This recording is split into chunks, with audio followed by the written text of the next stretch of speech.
یعنی میرے نبی پاک صلی اللہ تعالی علیہ وسلم نے فرمایا ہر چیز اپنے رب سے مانگ، ہر چیز مانگ، ہر چیز مانگ۔ یا رسول اللہ کیا کچھ؟ میرے محبوب نے فرمایا تیرے گھر میں نمک بھی ختم ہو جائے تو وہ بھی اپنے رب سے مانگا کر، تو مانگنا وہ تجھے دے گا، تو اس کی بارگاہ میں کشکول طلب دراز تو کرنا۔ اور ترمذی شریف میں عجیب لفظ ہیں، رسول کائنات نے فرمایا، رب کریم فرماتا ہے جب میرا بندہ ہاتھ اٹھاتا ہے نا تو مجھے حیا آتی ہے کہ میں خالی کیسے لوٹا دوں اس کے، اتنے بڑے بادشاہ کی بارگاہ میں۔ او بھائی، لوگوں سے عزتیں تلاش کرتے ہو تو وہ کیا تمہیں عزت دیں گے؟ وہ تو کل اچھا کہتے ہیں پرسوں برا کہنے لگ جاتے ہیں۔ لوگوں کے سامنے گڈ بک میں آنا چاہو گے تو وہ تو سویرے تمہارے بارے میں کچھ کہیں گے، شام کچھ اور کہیں گے۔ اپنی روحانی زندگی آباد کریں، اپنے مسلح کو وقت دیں، اور دنیا سے چھپ کر اس موبائل کو بند کر کے اور اپنے آپ سے بھی چھپ کے اور تنہا ہو کے چھپا کے سارا کچھ اپنے آنسو اپنے رب کی بارگاہ میں پیش کریں، اس کے حضور حاضری دیں۔ سنو نا ترمذی کی حدیث، اور اسے یاد رکھنا، نبی پاک علیہ السلام نے فرمایا اپنے دکھ لوگوں کے سامنے نہ بیان کرنا، سیٹھوں نوابوں کو نہ بتاتے پھرنا، دنیا داروں کے سامنے جا کے نہ رونا کہ میں تکلیف میں ہوں۔ فرمایا اگر دنیا داروں کو دکھ بتاؤ گے رب تمہیں کبھی غنی نہیں کرے گا۔ اور لوگ ہیں کہ الٹا مذاق اڑائیں گے، آپ کی جس سے بڑی پکی یاری ہے نا، پکی، وہ تب تک پکی ہے جب تک آپ نے 50,000 مانگا نہیں، اور جس وقت آپ نے کہہ دیا کہ میں مجبور ہوں میری مدد کر تو پھر ختم ہو گئی دوستی۔ لوگوں کی تعلقات آپ کے ساتھ تب تک ہیں جب تک آپ ان سے کوئی ضرورت وابستہ نہیں کرتے۔ کریم محبوب فرمانے لگے بندوں کے سامنے دکھ نہ بیان کرنا، اللہ تجھے کبھی غنی نہیں کرے گا، تو اپنے دکھ اپنے رب کو بتا، تو دعائیں مانگ، تو اس کی بارگاہ میں حاضر ہو، تو اس کے حضور عرض کر۔ فرمایا اپنے دکھ اپنے رب کو بتا، وہ جلدی کرے یا دیر سے کرے تجھے ساری دنیا سے بے نیاز کر دے گا، تجھے کسی کا محتاج نہیں رہنے دے گا۔ حضرت ابو الحسن رحمت اللہ تعالی علیہ حضرت معاذ ابن جبل رضی اللہ تعالیٰ عنہ کے پاس بیٹھا کرتے تھے۔ فرماتے ہیں ان سے جو پیار بڑھا تو پھر میرا مصلح سے بھی بڑھ گیا۔ تابعی ہیں، فرماتے ہیں صحابی رسول سے محبت ہوئی تو ذکر سے بھی ہو گئی، پھر درود شریف سے بھی ہو گئی، محبت ان سے بڑھی تو پھر اللہ نے مسجد کا پیار بھی بڑھا دیا۔ آپ فرماتے ہیں کہ میری ہر وقت طبیعت چاہتی تھی کہ بس اللہ اللہ کروں، بس اللہ اللہ کروں، بس نہ میں ذرا تھوڑی جان چھڑاؤں لوگوں سے، کو 10 منٹ ملے تو میں کچھ 4 نفل پڑھ لوں، میں تھوڑا سا نہ بچوں لوگوں سے، اور مجھے تسبیح ملے تو میں نہ کچھ 400-500 دفعہ استغفار پڑھوں، سبحان اللہ، الحمدللہ، اللہ اکبر، لا حول ولا قوت الا باللہ، میں نہ تسبیحات پڑھوں۔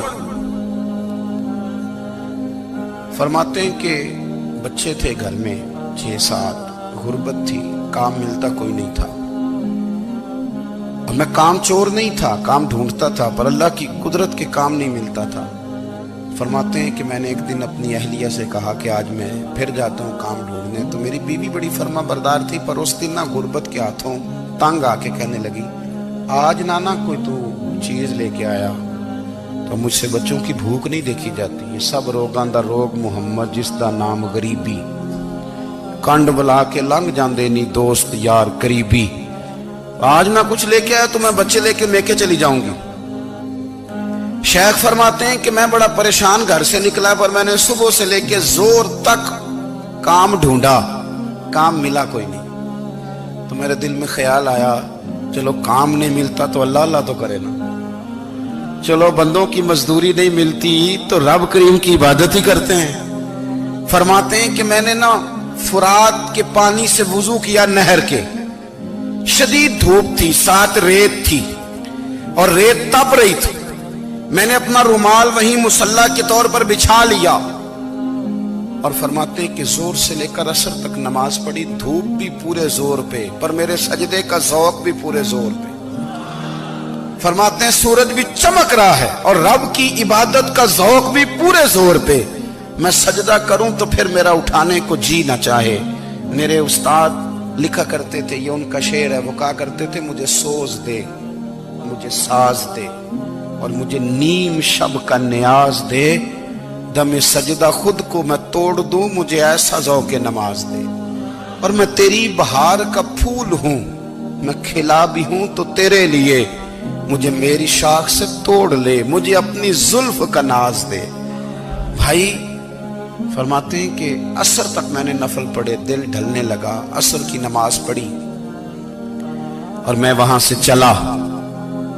اب میں جب نکلنے لگا تو دل میں خیال آیا کہ چھوٹی چھوٹی دیواریں ہیں گھر کی، بغیر کچھ لیے جاؤں گا تو بیوی دور سے دیکھے گی تو شور کرے گی کہ پھر خالی ہاتھ آ گیا ہے۔ کہتے میں نے اپنے اسی رومال میں جس پہ میں نے نماز پڑھی تھی نا، رومال میں کی آخی دے پنجابی جسافہ کہتے ہیں، اسی میں نا میں نے کچھ ریت بھر لی کہ وہ دور سے دیکھے گی تو سمجھے گی کچھ لے کے آیا ہے، چلو جا کے اسے بتا دوں گا کہ آج پھر مزدوری نہیں ملی۔ کہتے ہیں وہ ریت لے کر جب میں گھر میں گیا تو پہلے بیوی دروازے پہ کھڑی ہوتی تھی، پوچھتی تھی خالی ہاتھ آ گئے ہو؟ آج میں نے دیکھا تو ہے ہی کوئی نہیں۔ فرماتے ہیں میں اندر داخل ہوا، سلام لیے، کونے میں میں نے وہ رومال رکھ دیا اور میں نے آواز دی کہ بھلی مانس کہاں ہو؟ تو وہ کہنے لگی آپ منہ ہاتھ دھو لیں، میں روٹی لے کے آئی۔ میں نے کہا روٹی کہاں سے آ گئی؟ یہاں تو کئی دنوں کے فاقے، تو کئی دنوں کی غربت ہے، یہاں تو اس گھر میں تو فقیری ہے۔ فرماتے ہیں کہ وہ روٹی لے کے آئی اور اس وقت کی جو موجودہ نعمتیں تھیں، سمجھ لیں سلاد، اچار، ہر چیز ساتھ لائی۔ میں نے کہا کہ بچے کہاں گئے؟ کہنے لگی وہ کھانا کھا کے کھیلنے گئے، آپ کھانا کھا لیں آ جاتے۔ کھانا اس نے چن دیا۔ میں نے حیرت انگیز لہجے میں ساری نعمتیں اپنے دسترخوان پہ دیکھ کر کے بیوی سے پوچھا یہ کہاں سے آیا کھانا؟ بچوں کو تو نے کہاں سے کھانا کھلایا؟ یہ سارا کچھ کیسا ہے؟